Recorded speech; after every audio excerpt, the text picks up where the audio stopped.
Ready to go? Ready to go, brother? What's the go of Tyson Fury? You're a boxing expert. Is he retiring or what?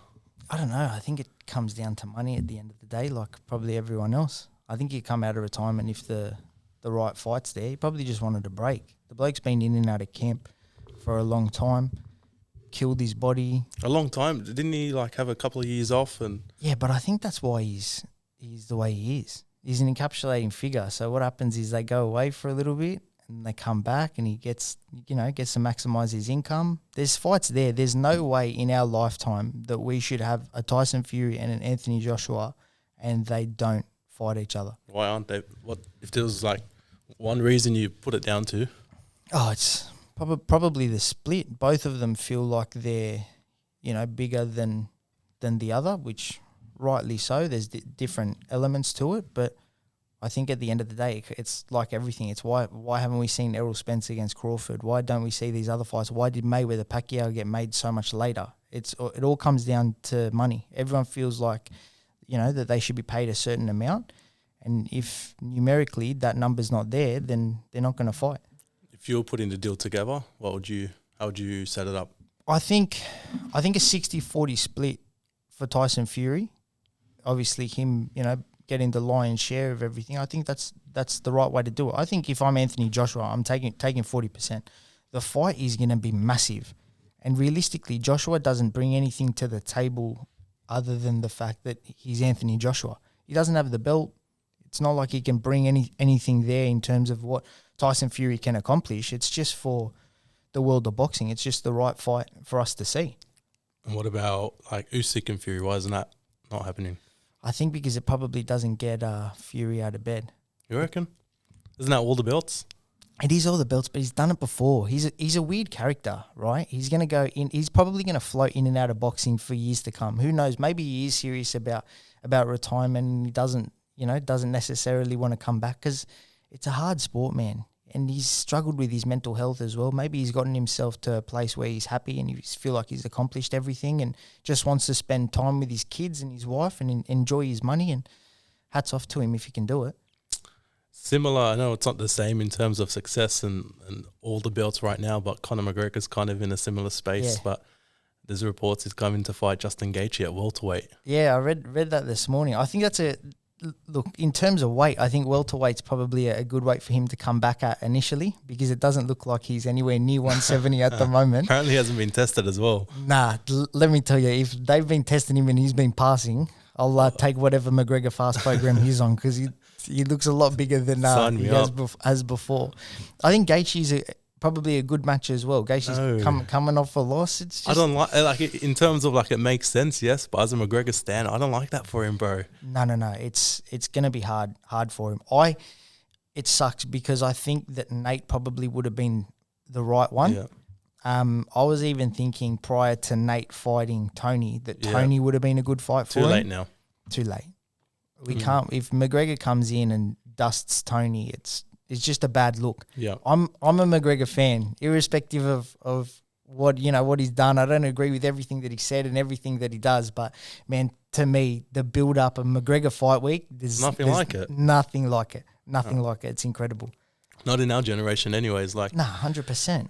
Maybe Floyd in his prime, very similar. Yeah.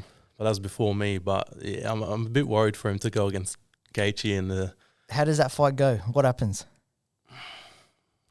I don't know. I think it depends how Gaethje comes into it. If he comes out firing with those leg kicks, I know he's got a metal plate in there and everything, but that can't be good for you. No. And Gaethje can actually wrestle as well. He doesn't really show it in many of his fights, but he can wrestle too. I don't know. I worry about Conor's gas tank at 170 as well. Gaethje's not really known for trying to outlast. No. But so that might go in McGregor's way if he can just be patient and pick his shots and counter shot. It might, But he's in a hard position because Conor can't come back and fight a bum. He needs a name. He's going to sell regardless of who he fights. But it's dangerous. It's tough. I think so too. Any of those names at the top of the lightweight division or even at the bottom of the welterweight division, anywhere there, man, you're looking at some boys that can really fight. So it's going to be hard for him. I just hope he has that same level of commitment that got him to the top. But it's hard when you got 100 million plus in the bank, you know. It's high risk, high reward, this one. Of course. But a little bit of intro into yourself. JJ Rocker. Speak to JJ. Yeah. How'd you get into the boxing space? Because that's where you build most of your content around, isn't it? Yeah, that's where most of my content kind of comes from. I was I don't know. There's no real ties in terms of me with boxing growing up or anything like that. Dad is in the automotive industry, and so am I. You know, I work at Sydney City Lexus and Sydney City Toyota with Dad, and that's Dad's business as well. So if you want to get a car, that's where you go. I'm the man. So yeah, he part of his career as he was growing up, this dad kind of had a tie with Jeff Fennick in terms of sponsorship and buying cars. So that was kind of my initial introduction to anyone in the boxing world. And then the moment I fell in love with the sport was Dad got tickets to Roy Jones Jr. against Danny Green when it was in Sydney. And I, at the time, didn't really know much about boxing. Did as any kid did, jumped on YouTube and started watching highlights of who was fighting who, watched Danny Green highlights, watched Roy Jones Jr. highlights too, and fell in love with the sport, essentially. Every single part of it, the training aspect. Who won that fight? Combat. Danny Green pumped him. Roy Jones Jr.? Pumped him. I didn't even know that happened. Pumped him. First Seriously? round. It broke my In the heart, first man. round? Yeah. How old was Roy Jones Jr.? Yeah, he was older, but if you watch the fight, you know, some people are like, oh, what happened there? Was Roy, you know, done, or was Roy kept fighting for years? Roy fought very late into his career, but Danny came in and, you know, put it on him. That's and a big win. first round. It was bad. And I was like the biggest Roy Jones fan at the time watching it. I knew we were getting tickets. Well, that would have been his only fight in Australia as well. Yeah, definitely. And I can still remember now, I can still hear it when I close my eyes. He walked out to Run This Town by Jay-Z, Kanye and Rihanna. And I remember just getting goosebumps when he walked into the arena, and I was like, far out, I can't believe these guys do this, man. They're walking out in front of thousands. It was a packed ASA arena.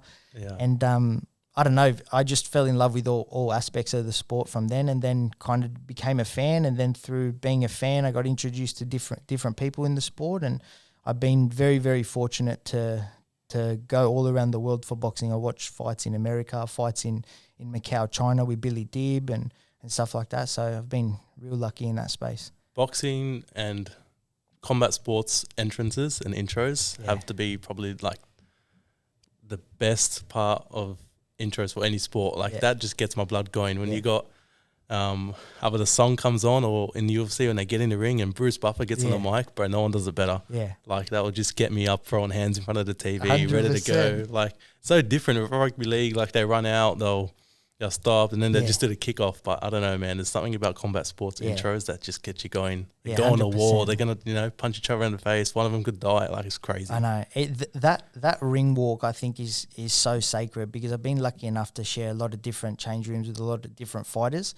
And getting an insight into how every fighter is different mentally, but they all have to make the exact same walk. I've seen fighters in the change rooms, and it's like they're going up the road to buy themselves some food. They're just normal. So calm. So calm. And then I've seen other ones that are shaking like a leaf. It depends on the personality of the fighter, how prepared they are, all that stuff. It's just incredible what these men and women do in that ring or in that cage or whatever it is just incredible. When you get a real close look at the sport, especially from the behind the scenes perspective, making weight, training camps and everything, you just got to tip your hat off to them, man. It's incredible. What's your go-to song if you're making the walk for a big fight? Man, I'm a bit different, me. I joke about it with Georgie Rose all the time, but Mariah Carey would be my go-to, man. I gotta keep the vibes a bit more chill. You know what I mean? I'm not into that. I'm not that tough guy. You know what I mean? I'd probably go Honey by Mariah Carey, or maybe Let's Groove by Earth, Wind and Fire. Does that calm you down? Yeah, it calms me down. It gets me happy. I'm even like I'm no boxer, right? But when I'm going to sparring, I get anxiety in the car on the way to sparring. That's just the way I am. Like I know everybody in the combat sports scene has this bravado that they have to be the tough guy or whatever. That ain't me. That never been me either. Yeah. So I don't know. I just feel like there's space in the sport for anyone coming through or anyone there at the moment to change the dynamic and the demographic in regards to how you market yourself as fighters. So I'm working with a few fighters at the moment to try and help them grow social media wise or grow their brand or something like that, because at the moment we went through this space where in the combat sports scene, everybody was the tough guy, you know, the mean mugging at the weigh-ins and all that stuff.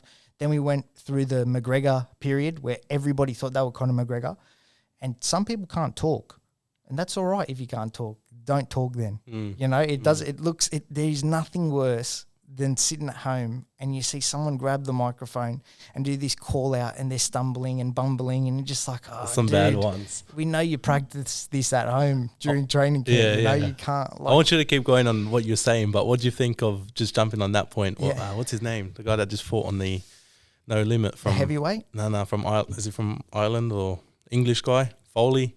Dara Foley. What do you think of his? I'll put it out there. I didn't really like it. I respect what part didn't you like?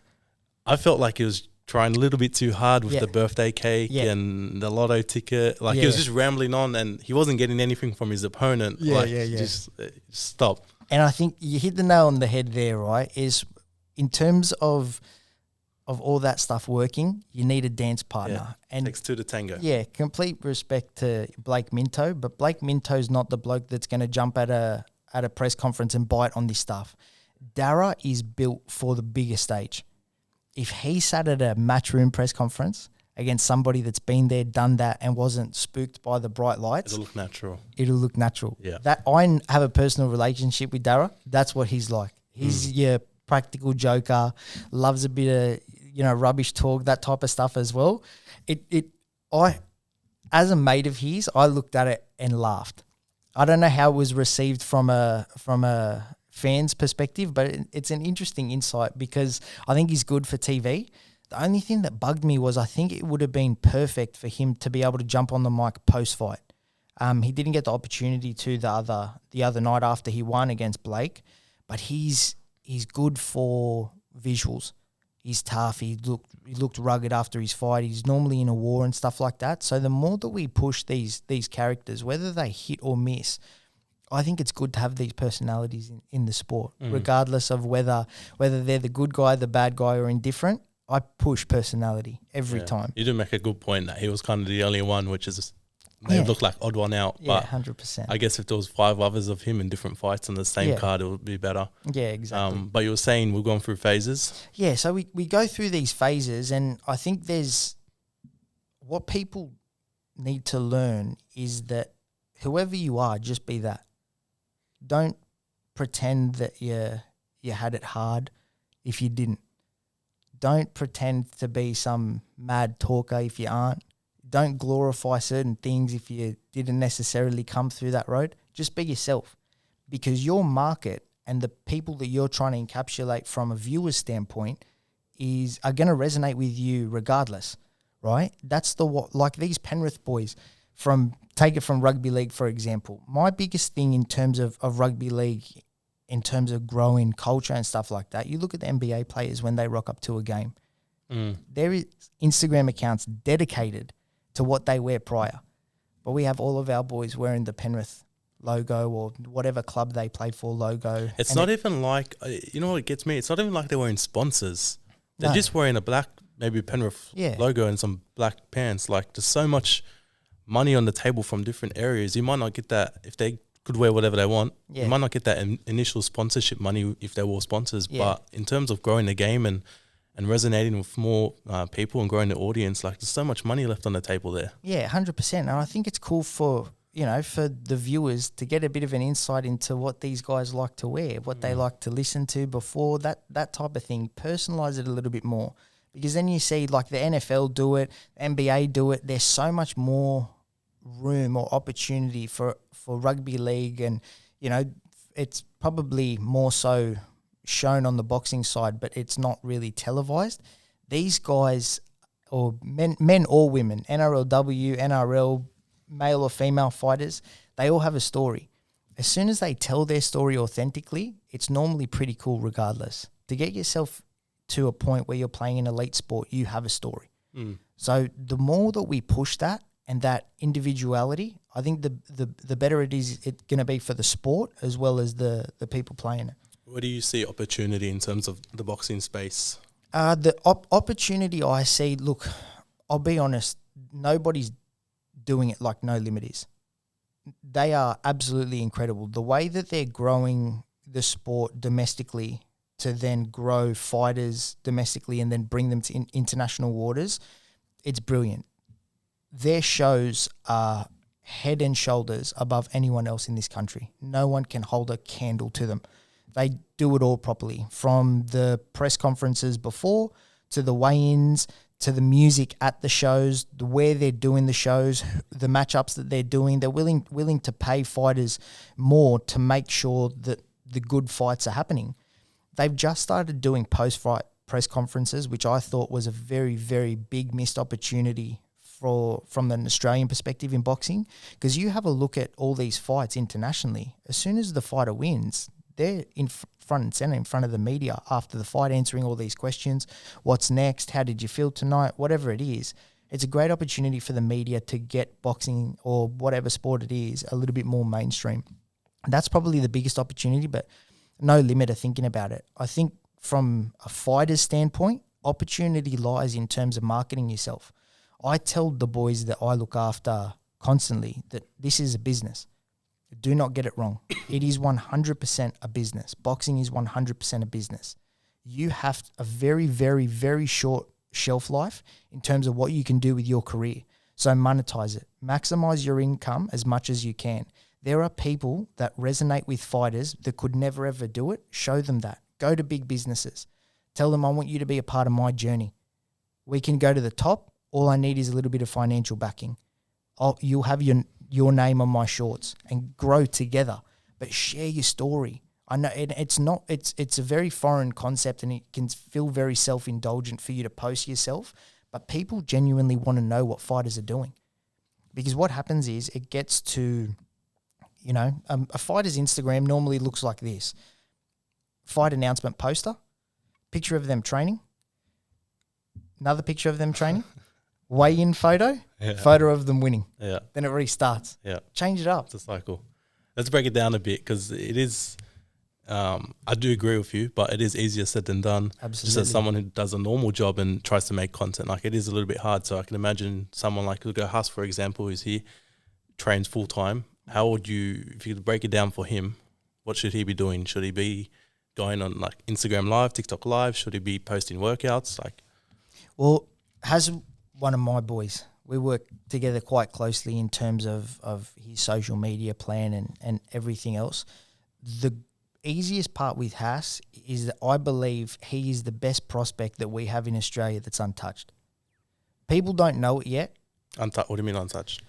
He hasn't had the opportunity to fight as often as he can in these bigger fights. Yeah. Comfortably, I can tell you, in the super lightweight division, which is where he fights, his name should be with the Brock Jarvises and the Liam Paros. That's where I believe it's going to finish as well. He just hasn't had the opportunity in terms of consistent fighting. He'll get there, and that's part of it. So the hardest part in terms of marketing a fighter is their ability. We already know what we got. So we got a brilliant product to market. I've been doing videos for him that have gone really well on YouTube, Reels as well. So that's how we're working at the moment. He's on the shelf at the moment nursing an injury, but it's that constant contact with your promoters, your sponsors, and everyone else, growing your network behind the scenes and making sure that everybody is kept up to date with where you're at, where you're going, and what you have coming up. So I speak openly about Haas in every room that I can, so it gives him every opportunity to have people in his team grow. And that's the right thing. Not every fighter has that, but in terms of his social media is brilliant. He's got reels of him doing the ring walk, which is something we spoke about. We talked about just before how cool it is and how special it is. Well, that's what people want to see. They want to see behind the scenes footage. I put together a video for him on YouTube. So he got So people got to see. That was good. I like that. Yeah, so people get to see every single aspect of it. Then he fights on the bigger shows of No Limit. No Limit are happy to put him on because they know he's a great fighter too. So that's all coming together. Hass is probably a pretty good indication of what a fighter's Instagram should be, right from the captions to what he shares to the content it is. Stories. Yeah, of Late course. night runs. Yeah, of course.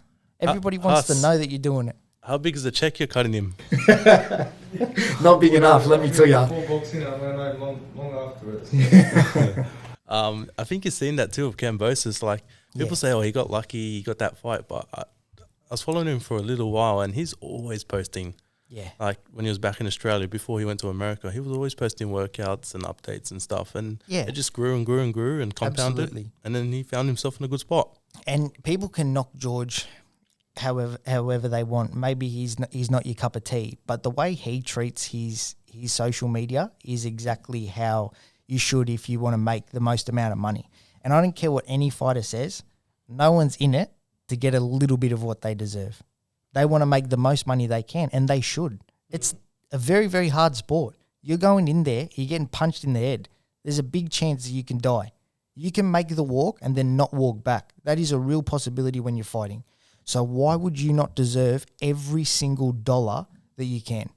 That's the way fighters have to look at it. That's true. You going to the fight that's happening with them? When is that? The Haney Kambosos too. That's actually the day after Brock's fight. So back-to-back events. Yeah, so that one's in Melbourne, Haney Kambosos 2, and Brock and Paro are on the Saturday. And as a big fan of boxing, I 100% wholeheartedly believe that Brock Paro is a much better fight than George against Haney. Much better fight. In terms of competitiveness? In terms of competitiveness, I think Generation Next is probably Brock or Paro. Whoever wins that Brock or Paro fight will probably launch into world title contention. And do the weights align?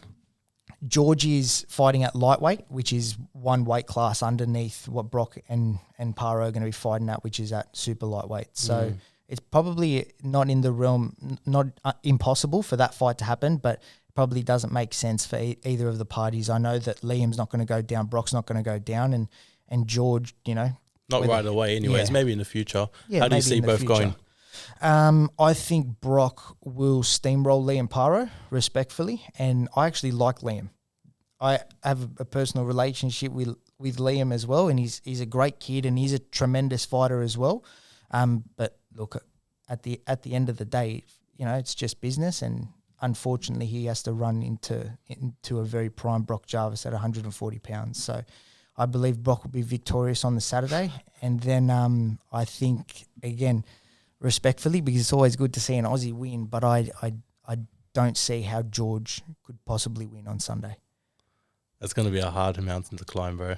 It is. Especially after that first fight. And there's no shame in losing at this top level either, I think there's kind of a bad stigma in boxing in That's why Australia. I love MMA like so much. Like Connor's lost he has I think 6 or 7 losses on his record. I know he's the creme of the creme, but even like Charles Oliveira, for example, what has he got? 8 losses. Yeah. And now he's the freaking champion that's just beat 4 of the top 5 guys and everybody loves him. Yeah. But I think it's the same. Like, you look at Masvidal. Masvidal was a long-standing fighter in the UFC, and he's got plenty of losses on his record too. And but some shit ones too. Really, you lost that? Yeah, I know. But I think I don't know whether it's the MMA audience where they're a little bit more forgiving than the boxing audience is. But look, 1 loss, 2 losses, 3 losses, as a boxer, it shouldn't determine or define your career. I mean, there's the elite of the elite can, trade wins and losses on as many days as they fight, especially at the top of the division. But maybe because the fights don't happen, the big fights don't happen as often as what they probably should, that we don't see that, that forgiveness from the fans in regards to losing. But 1 loss, especially at this young, I know that, whoever loses, whatever, Haney or George, Brock or Liam, whoever loses, it's not the end of their career anyway. They can go on to win multiple world titles after. It's just one little small speed bump. You're a car salesman. Yes. Is there any trade or job that people hate more than car salesmen? oh, we get a bad rap. Yeah. We get a pretty bad rap, man. Like everyone's like, oh, he's a car salesman. Don't. It's just so intimidating. Yeah, I tell you what, it is a very, very hard job. It is a very hard job. Like going up to someone that's walking into a showroom, there's people automatically have like their backup, and they're just like, oh, he's just going to try and rip me off and whatever. Are you just trying to like make the best money possible? Well, just like anyone else is in any job? Respectfully, right? At some dealerships, that's probably the case. I can tell you now, Sydney City, Toyota and Lexus, it's not, right? It's very, very different in terms of culture. And I can hear those two laughing, right? I can hear them laughing. What's the mission statement? The mission statement is, unless your name is Joey and Haas, you're going to get treated properly. That's normal. That's the mission statement. But where it's different. And in terms of how I was raised, my father's got 30 plus years in the automotive industry. So in terms of mentors, lecturers, teachers, I've learnt from the GOAT, like the GOAT, everything. And it's very, very simple. He told me if you treat people right, they're going to do business with you. And it's not all about making money. It's about making connections as well. Look how we're sitting here today. I didn't know you. But if you introduce good people to good people, we're all going to find each other. Now we're sitting in a room. I don't know how these two behind me got in here, but, you know, most of us are good people, you know? Yeah, I don't know how they deserve to be friends with Matt. Matt's a gem. Matt's a gem. What's your favourite thing about being a car salesman? It's probably the excitement of it. It's a performance. You have to be on every single day. It does not matter what is going on in your personal life. It doesn't matter what happened before. It doesn't matter what happened 20 minutes ago or what's going to happen 20 minutes in the future. You have to be there. And it's about being able to adapt to whatever the guest that walks into your showroom needs. I go up to them as soon as a customer walks into my showroom. I go, you know, good morning, good afternoon. Welcome to Sydney City Lexus. I know you just walked in. I'm going to let you have a look around a little bit, because normally what happens is you walk into a showroom and there's, you know, it's like seagulls at a beach. Yeah. They're all, and that's very intimidating. But I'm lucky. I haven't heard that approach before. Normally it's, what are you looking for? Yeah. What are you looking for? The disinterested ones, and they're trying to work you out and qualify you and whatever. It's important to me that if you walk into my family's business, you have a positive experience. Whether that's from a service perspective, whether you're just picking up spare parts, or whether you're buying a car, or whether we're buying that car off you. It's important to have a good experience there. And that's been filtered down through everybody in our dealership, whether you're, you know, working in parts or, you know, the general manager, everywhere in between, we've all got the same mantra. As long as the person that walked into our dealership felt respected and whatever they needed or whatever their needs were met, then we've done our job. I like it. I know where to go for a new car then. Absolutely. You get to speak to JJ page as well. Yeah. Why'd you start that? It's a bit of a weird one. I actually didn't really expect it to kind of take off the way it did. It started off as a concept. What I wanted to do was create my own podcast. So I've got a podcast at the moment with Mark Warren, who's Ray Warren's son in terms of boxing, and that's called the Rocked Podcast. And I've never met a microphone that I didn't like. So I can talk for ages and ages. So I thought to myself, I want to be able to showcase my network and kind of introduce, you know, my audience to, you know, other characters, whether they have a massive following on social media or no social media following at all. I just thought it was important. The concept or the name Speak to JJ is what I've heard my whole life, whether that's in the automotive industry, the boxing scene, friends, relationships, whatever it is. Everyone just goes, oh, just speak to JJ. He'll know. Speak to JJ. Oh, you need a car? Speak to JJ. Oh, you need to speak to the boys at No Limit? Speak to JJ. So I just put it together, and then that kind of started, and I just started posting things that I liked. It's just my page really. So I'll post athletes that I like, videos that I find funny, other podcast clips. I've posted your podcast on mine as well. Whatever I like, I share. And luckily enough, it's hit with a lot of people, and other people share similar interests, and then the following's kind of built up from there. And it's the perfect opportunity for me to share my platform with fighters like Haas. So when he's coming through the ranks, my following, I can show them, this is my boy, this is my team, this is who he's hanging around, this is where we can push him and try and gain traction from it from there as well. Do you have any plans to businessify it in the future? Yeah, it'll probably end up landing as a podcast. I would say early 2023. I'll probably launch my first podcast. But as soon as you know, everything's business, everything's marketing at the end of the day, and I still want it to be authentic. That's why I've flip the switch and just go podcast clips and that's why I've knocked back a little bit of sponsorship, because it doesn't necessarily correlate to what I want my brand to be.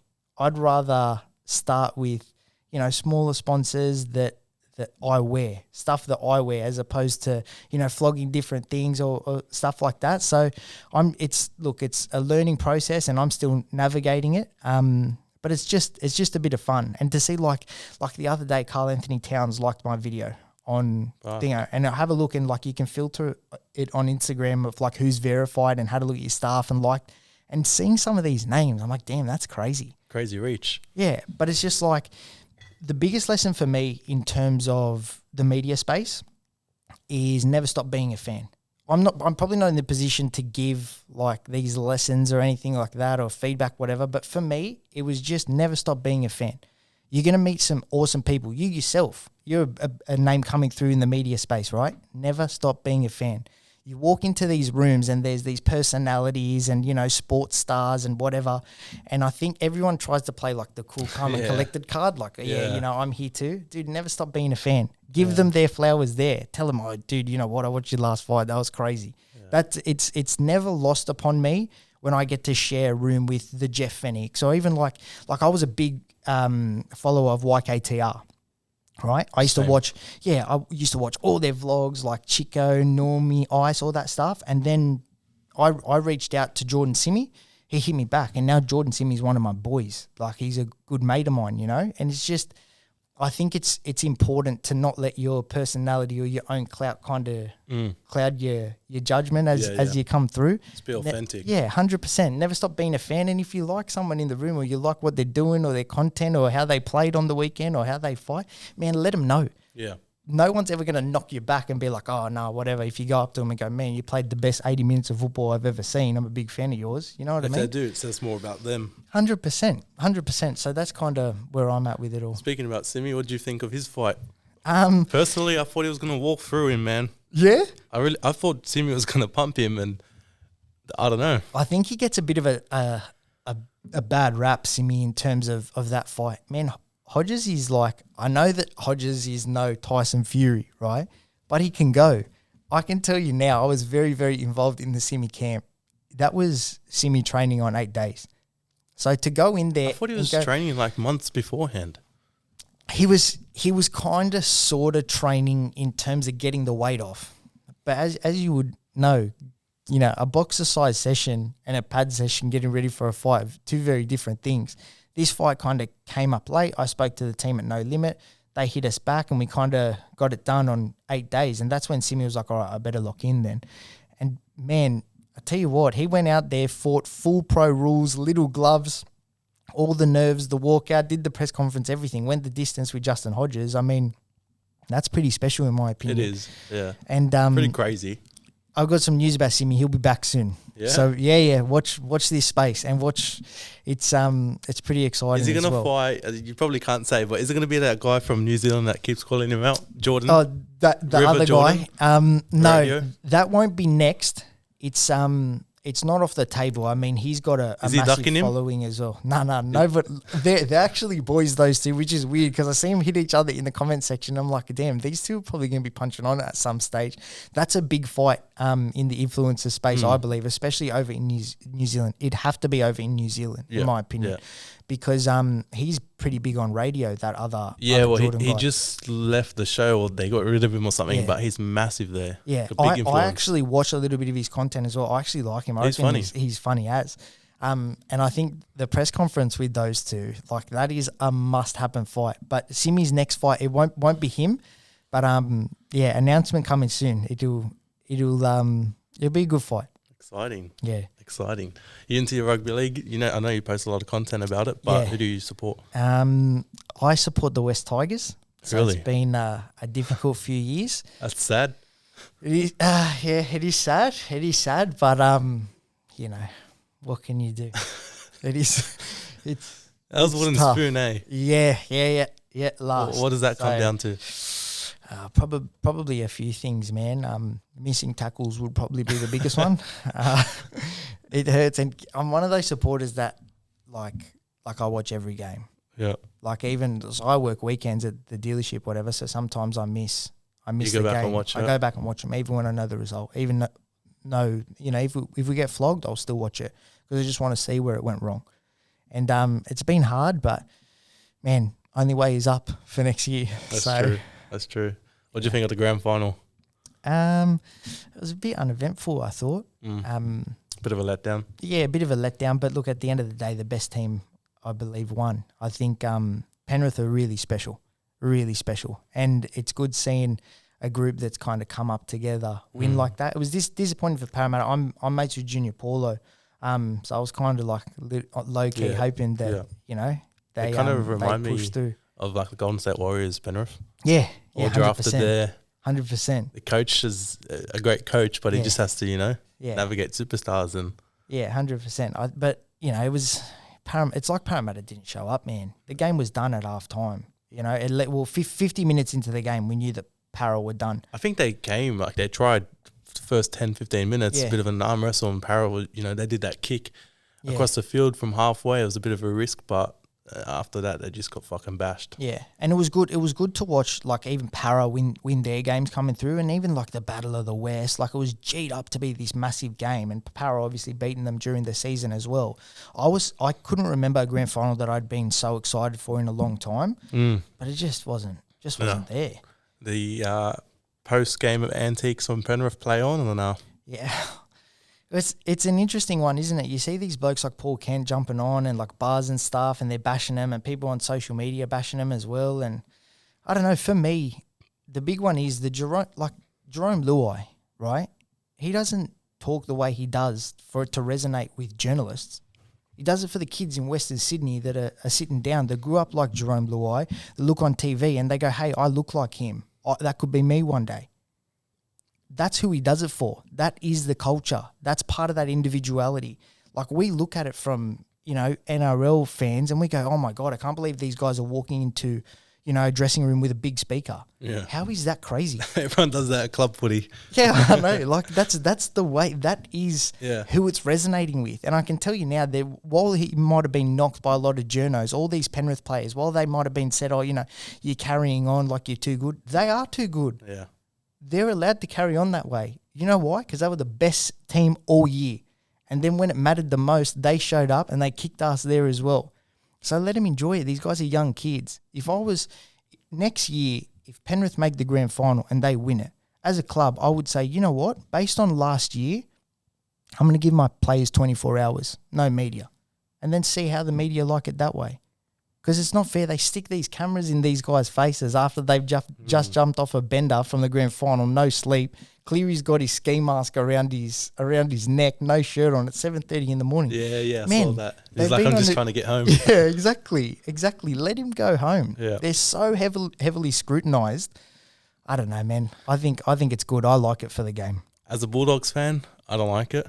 But if that's my team, I love it. 100%. 100%. As Jerome Luai as a player, I hate him. Yeah. But if he's on my team, I love him. Of course, and that's the same thing. Like, everyone, all the Tigers supporters I know were blowing up about what Coruscant said. You know, he's at the Penrith fan day, and he goes, oh, you know, I'll probably get a fourth ring at the Tigers, and goes like that after. And all the Tigers are, you know, so upset. Or Tigers fans are so upset about it. Man, what do you think? We're actually going to get one next year? Like, we had all season for him to not make a joke about us, dude. We lost most of our games. It is what it is. Yeah. Let's call a spade a spade. He's having a joke. I don't know. Maybe it's because everyone's so sensitive. Dude, you reckon Coruscant's not going to jump on the field for us and try his heart out next year? We're going to be heavily reliant on him. He's got it now. Yeah, 100% he does. But I don't know. I like that stuff. I like a bit of character and a little bit of cheek. I think it's good for the game. Yeah, I say play on. Yeah. It's kind of like, I remember Kobe had this commercial where like, It's like real slow as pain. We're like, we hate you, Kobe. But it's like as a competitor way. Yeah. Like it's all right to hate, the opposition, Yeah, of but course. you got to respect what they're doing. 100%. You don't hate the actual person. No.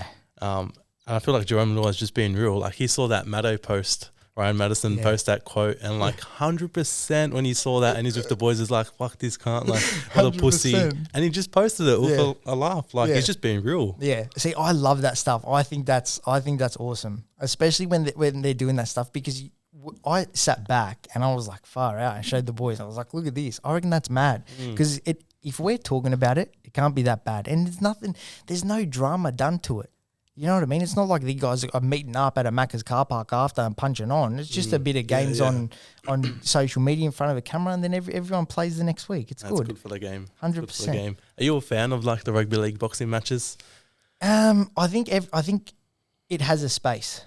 I think every fight has its own kind of audience. I think what happens is, especially with the boxing purists, they see it and they go, oh, why is Paul Gallen getting the money that he is? Because he played a bucket load of first grade games, dude, and you know who he is. That's why he's getting that money.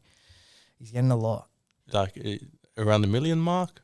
I don't know. I've heard a few different numbers tossed up, but I know that Gal watches his pocket. So let me tell you, Gal would be getting a good deal. So whatever it is, it brings in eyes to the sport. Over the last how long has it been? 3 years maybe he's been going hard in there. Would you say he's made more than $1 million? Yeah, 100%. Wow. 100%. Yeah. Yeah. And you know what? He deserves it, man. Can I tell you? I love watching Gallen fight. Yeah, like he definitely deserves it. What he brings in terms of the eyes that he brings, like when you watch Paul Gallen, you know you aren't going to watch a technician go to work. I'm not expecting him to box like Devin Haney when I watch Paul Gallen. You're going there to watch a fight. So if you look at it from this is just a fight perspective, then it is exactly what it is. It's entertainment. And in terms of, how come this person's not doing that, and how come these fighters that are in the gym all the time aren't getting the same opportunity? Because they didn't have an NRL career. Yeah. And they're not using... Well, they didn't have a YouTube career. Yeah. Same thing. Well, they're not using the platform that they have to the best of their ability either. Gal is on every single channel, it feels like. He's doing interviews everywhere. He's smashing his social media as well. He's treating it as a business. And good luck to him. If any of these boys can make money, or any of these women can make money, then they all deserve it, in my opinion. I do like it, but I think they got to be careful to not oversaturate it, because there are some really bad ones, like where it's just like, come on, you shouldn't be in the ring. Yeah. But definitely when they're actually, committed to it and have a big enough platform, definitely space. But what's your opinion with these guys that are coming through the ranks early, right? That, they're dedicated pro boxers, and then you go to a local show and they fight, respectfully, of course, somebody that they look like, they've pulled straight out of the kitchen. I don't like it. So those fights are actually far easier than when you get two footy players who both have never fought to fight each other. You know what I mean? So it's like a weird spot to be in. People need to either be sensitive to all of it or not sensitive at all. Yeah, I agree. There's no right way to do it. Nah. It's so many different avenues you can take. Yeah. Like it's so hard. And I think the No Limit boys are doing it right. They normally chuck all the footy boys on the same card, and then it's like a footy fight night or whatever it is. I think that's a better way to hit it. Yeah, but then sometimes they can just be 3 flop fights in a row. Yeah. And it's just like a flop of an event, respectfully. There are times where that can happen. Yeah. I don't mind like an influencer one, and then, like a Hassan one, the next fight where you're going to get a good fight, just to kind of, the event's going to be good. Yeah, of course. And I think it's important for there to be a mix, because what happens is there's the average bloke that's tuning in to watch Paul Gallen might get the opportunity to see a Hass. And then all of a sudden he goes, oh, mate, that was the bloke that fought on the Paul Gallen card. He's fighting again. I'm going to follow his career now. So the extra eyes that it brings to the sport is good for these fighters that are coming through on the undercard as well. Yeah. I love to see boxing purists, fighters who are dedicated, build their platform too. There's nothing better. Yeah, of course. But what's in the future for you?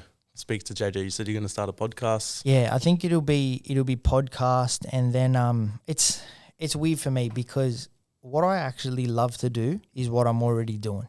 I love working at the dealership. It's my favorite place to be. I'm there 6 days of the week normally. So I'm already doing what I love. I'm very fortunate. I found something I'm passionate about early. Would you do it forever? Yeah, I will do it forever. The dealership? Yeah. Wow. Yeah, I'll do it forever. And I know that my dad will as well. So I'm fortunate in that space. And then when you balance it with podcasts as well, you get to talk your boxing and you get to go to these events and meet new people. I'm pretty happy with how it's all kind of set up at the moment. It's just about amplifying it. I just want to do it to the next level. So the dealership, I want to progress my career internally on the podcast. I want my podcast to be bigger. My social media page, I want that growth to be even bigger. And then I want opportunities to come from there. So it's just about whatever I've got now, I'm happy with. It's just about it all growing at the same time. And man, I'm 27 years old, so I'm lots of time. Yeah, lots of time. It's just about balancing it all, you know. What about yourself? Where's this going? Trying to keep growing it. Yeah. Try and get more consistent. I've done a year now, so I just want to get more consistent, try and get bigger guests, network better. Yeah. And then spread out some other content, whether it's making, YouTube videos or streaming or something, do something else as well. Yeah. And you know what? Hats off to you. You're good at it too. I'm a big believer in, giving people their flowers early, and you got a good platform, and you obviously got a knack for talking on the mic as well. So, man, just go without fear. Throw all caution to the wind and grow your platform as much as you can, because what you got's pretty special now. And from you, I want to see more BTS. I really like that for Hass's fight where you went behind the scenes. Yeah. That was mad. 100%. We just got to get him in the ring. Yeah. So him and other fighters, they'll be mad to see. Yeah, 100%. No one's doing that here. 100%. And there's another guy that I'm working with. He's a heavyweight fighting out of Bondi Boxing. He fought on the last No Limit card, Liam Talivaa. He's a real good fighter. Yeah. He's a heavyweight coming through, so you'll see a lot of content for him, dripping on the page too. So I'll try and get him on here too. 100%. He's a real good talker as well. He's got an amazing story. So, yeah, he's definitely one I can hook you up with. Sweet. I appreciate you coming on, bro. Pleasure, brother. Thanks for having me. Nice to meet you.